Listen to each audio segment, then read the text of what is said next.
ஆன்மீக அன்பர்களே, ஒவ்வொரு மாதமும் பாரத தேசத்தில் திருக்கோவில்களில் திருவிழா நடைபெறுவது இயற்கை. இந்த பாரத மண் ஞானிகளால், தவசீலர்களால், இன்னும் சொல்லப்போனால் இறையுருட் செல்வர்களால், சமயக் குரவர்களால், ஆழ்வார்களால், நாயன்மார்களால் புண்ணியத்திற்கு புண்ணியம் சேர்க்கப்பட்ட புனித பூமி நம்முடைய தேசம். உலக வரைபடத்தில் ஒவ்வொரு நாட்டிற்கும் ஒவ்வொரு சிறப்பு உண்டென்றால், நம்முடைய பாரத தேசத்தை பொறுத்தவரை வேற்றுமையில் ஒற்றுமை, ஞானிகளின் வரலாறுகள், ஞான மலர்கள் இந்த மண்ணை மதம் கடந்து, இனம் கடந்து, மொழி கடந்து ஒரு நேர்கோட்டு பாதையில் ஒரு தாய் பெற்றெடுத்த மக்கள் என்கின்ற ஒருமைப்பாட்டு மிக்க மக்கள் தொகை அதிகம் கொண்ட உலக வரைபடத்தின் ஒரு உன்னத வேற்றுமையில் ஒற்றுமை காணக்கூடிய தேசம் பாரத தேசம்.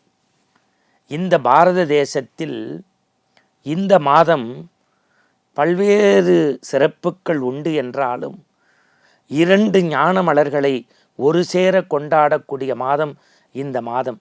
ஆதிசங்கர பகவத்பாதாவினுடைய ஜெயந்தியும் காஞ்சி மகாபெரிய சுவாமிகளுடைய ஜெயந்தியும் ஒரு சேர வந்திருக்கக்கூடிய மாதம் இந்த மாதம். அண்மையிலே சில தினங்களுக்கு முன்பு ஆதிசங்கர பகவத்பாதாவினுடைய ஜெயந்தி உலகம் முழுக்க கொண்டாடப்பட்டது. இந்தியாவில் எல்லா இடங்களிலும் கொண்டாடப்பட்டது. தமிழகத்தின் பல்வேறு மடங்களில் தூபதீப ஆராதனை, அன்னதான வழிபாட்டோடு நடைபெற்றது. பல நேயர்கள் நம்முடைய குறுஞ்செய்தியாக ஆதிசங்கரருடைய வாழ்க்கை வரலாற்றை நாம் ஒரு தொடர்போல சொல்லுங்கள் என்று நமக்கு பதிவை இட்டிருந்தார்கள். இந்த உலகில் ஞான மார்க்கத்தை பரப்பி அத்வைதத்தை தலைக்கச் செய்து நாத்திகத்திற்கு முற்றுப்புள்ளி வைத்து ஆன்மீகம், ஆத்திகம் என்கின்ற அந்த ஆலமரம் வளர்வதற்கு வித்தாய், வேராய், அச்சாணியாய் தன்னை கரைத்து கொண்ட ஒரு ஞான சொரூபி குரு ஆதிசங்கர பகவத்பாதா. அவரை பற்றிய ஒரு வாழ்வியல் கருத்து என்பது ஒரு வங்காள விரிகுடா போல பறந்து விரிந்தது. ஆனால் அது வடிகுழாய் நீரைப் போல கொஞ்சமாக உங்களுக்கு தருகின்றேன். என் அன்புக்குரியவர்களே, ஆதிசங்கர பகவத்பாதா அவதரித்த திரு இடத்திற்கு பெயர் காலடி என்று பெயர். புண்ணியத்திற்கு புகழ் சேர்க்கக்கூடிய கேரளா மாநிலத்தினுடைய காலடியில்தான் ஆதிசங்கர பகவத்பாதா அவதரித்தார். ஆனால் ஒரு செய்தியை நீங்கள் உள்வாங்கிக் கொள்ள வேண்டும். அந்த காலடியில் ஒரு ஆன்மீக குடும்பம் தலைத்து ஓங்கியது. அந்த குடும்பத்தின் தலைமகன் சிவகுரு, தாயார் பெயர் ஆரியாம்பிகை. ஆரியாம்பிகை சிவகுரு, அம்மையே அப்பா ஒப்பிலா மணியே அன்பின் விடைந்த ஆரமுதே என்று சொல்லக்கூடிய பரமேஸ்வரன் மீது அளவற்ற பக்தி கொண்டவர்கள். அவர்கள் எந்த குறைவும் இல்லாமல் குடும்பத்தை அந்யோன்யமாக அன்போடு வாழ்ந்து வந்தார்கள். அவர்களுக்கு ஒரே ஒரு குறை இருந்தது. ராமாயணத்திலே தசரத சக்கரவர்த்தியை குலகுருக்கள் கேட்பார்கள், உங்களுக்கு ஏதேனும் குறையுண்டா? பிரிது ஒரு குறையில்லை, எனக்கு பின் இந்த வையகம் மறுகுறும். இந்த தேசத்தில் எனக்கு எந்த குறையும் இல்லை, ஆனால் எனக்கு பின்னாடி இந்த தேசத்தை காக்கிறதுக்கு ஒரு புள்ளை இல்லையேன்னு வருத்த மாதிரி பரமசிவனுடைய பக்தராக இருந்த ஆரியாம்பிகை சிவகுரு கண்ணீர் மல்க வேண்டியது தங்களுக்கு ஒரு வாரிசு வேண்டும் என்று. மறந்துவிடக்கூடாது. அவர்களை ஆற்றுப்படுத்தி கேரள மாநிலத்தினுடைய சிவத்தலம் என்று, சிவமன் என்று சொல்லக்கூடிய திருச்சூரில் இருக்கக்கூடிய வடக்குநாதர் ஆலயம் சென்று ஒரு மண்டல விரதமிருந்து நெய்யபிஷேகம் செய்து வழிபட்டால் உங்களுக்கு கரு உண்டாகும் என்றார்கள். கேரளாவில் ஒரு மண்டலம் என்பது 48 நாட்கள் விரதம்.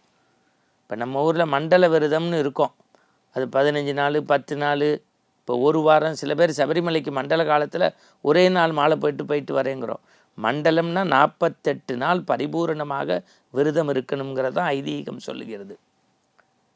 ஏன் நெய் அபிஷேகம்னா, அந்த பனித்துளிகளுக்குள்ளே பரமேஸ்வரன் படுத்து உறங்குவதைப் போல இந்த நெய்யுக்குள்ளே இருக்கக்கூடிய பரமேஸ்வரனுடைய சக்தி வழிபாடு நெய் பிரசாதமாக வழங்கப்படுகிறது. அதை உண்டு ஆரியாம்பிகை காலடி திரும்புகின்றார். குறுகிய காலத்தில் அற்புதமான கரு உண்டாகிவிட்டது. இல்லை, இந்த கருவுக்காக காத்திருந்த அவர்களுடைய கணவன் மனைவியினுடைய கனவில் கடவுளே தோன்றுகின்றார். என் மீது அளவற்ற பக்தி கொண்ட உங்களுக்கு ஒரு வேண்டுகோள், நெடுநாட்கள் வாழக்கூடிய 10 பிள்ளை வேண்டுமா அல்லது குறுகிய காலம் கொண்ட ஒரு பிள்ளை வேண்டுமா? இப்போ நம்மள்கிட்ட வரம் கடவுள் கேட்டால் நம்ம என்ன சொல்லுவோம்? பொண்ணு, பொருள், மண், மணி எல்லாம் கேட்போம். நான் எப்போதுமே அடிக்கடி நம்முடைய அருள் நேரத்தில் ஆனந்த ஆரம்பத்தில் சொல்வேன், கடவுள்கிட்ட நம்ம எதுவுமே கேட்கக்கூடாது. கடவுளே அது உனக்கு சமர்ப்பிக்கிறேன், நீ கொடுத்துருன்னு சொல்லணும். எனக்கு என்ன வேண்டுங்கிறது உன்னையன்றி ஒருவரையும் நம்புகிறேன்னு இருக்கணும். அதுபோல் இவர்கள் கனவிலே தோன்றிய கடவுளிடத்தில் கூட எங்களுக்கு எது நன்மையோ செய்யன்னு முடிச்சுட்டாங்க. மறுநாள் காலை பொழுது புலர்ந்தது, இருள் கிழிக்கப்பட்டது, கதிரவன் தோன்றினான். ஆரியாம்பிகையின் மணிவயிற்றில் ஒரு கருவும் உருவாயிற்று.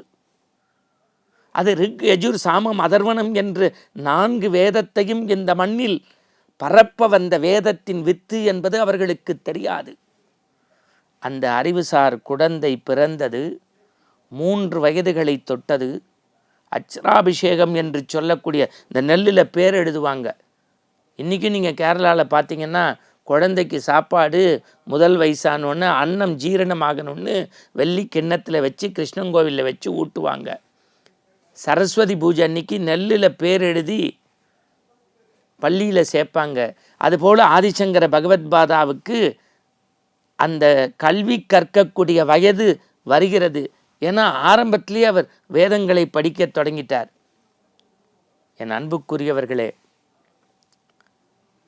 அவருடைய ஞானமும் கல்வியும் துளிரத் தொடங்குகின்ற 4 வயதில், இளமையில் யாருக்கும் வரக்கூடாத கொடிது வறுமை கொடிது, அதுவும் இளமையில் வறுமை கொடிதுங்கிற மாதிரி சிவகுரு கண்மூடி இறைவனோடு கலக்கின்றார். 5 வயது பாலகனுக்கு உபநயனம் செய்யப்படுகிறது. அவர் குருகுல கல்விக்கு அனுப்பி வைக்கப்படுகின்றார். ஏன் கல்வி சாலைக்கு அப்போதெல்லாம் மாணவர்கள் ஆசிரியர்களை நோக்கி சென்றார்கள் என்றால், குருகுல கல்வியில் பணிவு வேண்டும், பணிவிடை வேண்டும். அப்பொழுதுதான் படிப்பு வரும், ஞானம் பெருகும். இதை பார்க்குறவங்க மாதா பிதா குருவுக்கு எவ்வளவு அத்வைதத்தின் வித்து வேறாக இருந்திருக்கிறார்னு தெரியணும். இந்த ஆதிசங்கர பகவத்பாதா வளர வளர வளர தொடங்குகிறார் குருகுல கல்வியில். இதன் தொடர்ச்சியை நாளையும் நாம் காண இருக்கிறோம். நாளையும் முன்கதை சுருக்கத்தோடு ஆதிசங்கரர் வரலாறை நிறைவு செய்ய இருக்கிறோம். அவசியம் பாருங்கள், பலருக்கும் சொல்லுங்கள்.